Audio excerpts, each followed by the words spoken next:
বাংলাদেশ সহ দক্ষিণ এশিয়ার অধিকাংশ দেশেই ভারত বিরোধী মনোভাবের মূল কারণ হলো দুই দেশের সম্পর্কের ক্ষেত্রে বড় দেশ হিসেবে ভারতের ঐতিহাসিক আধিপত্য। কারণ এই বিষয়টি ভারতের সঙ্গে সংশ্লিষ্ট দেশগুলোর মধ্যে একটি অসম সম্পর্ক সৃষ্টি করে এবং সব ছোট দেশই এ ধরনের আধিপত্যকে সন্দেহের দৃষ্টিতে দেখে। তবে এই সমস্যার সমাধান হলো বিচক্ষণ কূটনীতি। ভারতের রাজস্থানের জয়পুরে জয়পুর লিটারারি ফেস্টিভ্যালে আয়োজিত বাংলাদেশ এই দিকে ওই দিকে শীর্ষক এক প্যানেল ডিসকাশনে এমনটি বলেন বাংলাদেশে নিযুক্ত ভারতের সাবেক হাইকমিশনার পিনাক রঞ্জন চক্রবর্তী।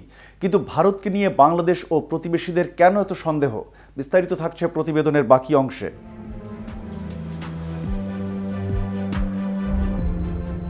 উক্ত অনুষ্ঠানে আরও উপস্থিত ছিলেন লেখিকা ও গবেষক শ্রীরাধা দত্ত এবং লেখক সুদীপ চক্রবর্তী।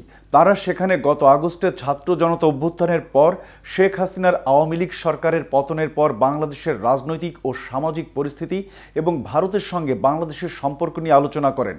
হরিয়ানার ওপি জিন্দাল গ্লোবাল ইউনিভার্সিটির অধ্যাপক শ্রীরাধা দত্ত বলেন, ভারত ইস্যুতে বাংলাদেশের সন্দেহের মূল কারণ হল আওয়ামী লীগ ও শেখ হাসিনার সঙ্গে নয়াদিল্লির ঘনিষ্ঠতা। হাসিনা গণবিক্ষোভের মুখে দিল্লিতে আশ্রয় নিতে বাধ্য হন।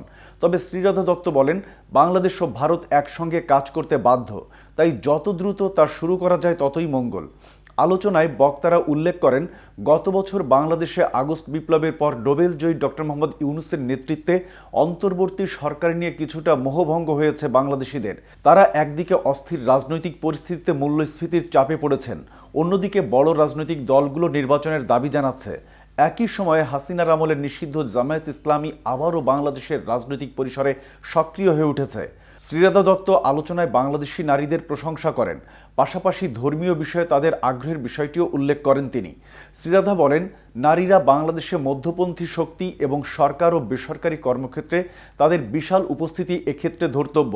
বাংলাদেশের বৃহৎ তৈরি পোশাক শিল্পের উদাহরণ দিয়ে তিনি বলেন, বাংলাদেশের নারীরা চরমপন্থী শক্তির বিরুদ্ধে প্রতিরোধ গড়ে তুলবে। ইতিহাস থেকে দেখা গেছে, ইসলামী দলগুলো নারীদের চাহিদা ও স্বাস্থ্যসেবার প্রতি মনোযোগ দিয়েছে। বাংলাদেশের নারীদের বৈশিষ্ট্য সম্পর্কে শ্রীরাধা দত্ত আরও বলেন, তবে এখানে এক ধরনের জটিলতা আছে। আমার মনে হয় বাংলাদেশের নারীরা তাদের যত্ন, তারা দিনে কয়বার নামাজ পড়ে, কতবার মসজিদে যায়, এসব বিষয়ে ব্যক্তিগতভাবেই আগ্রহী। তারা নিজের ইচ্ছে মতো এসব করবে। আমি শুনেছি যদি তাদের কিছু করতে বলা হয় বা বাধ্য করার চেষ্টা করা হয় তারা সেটা করে না।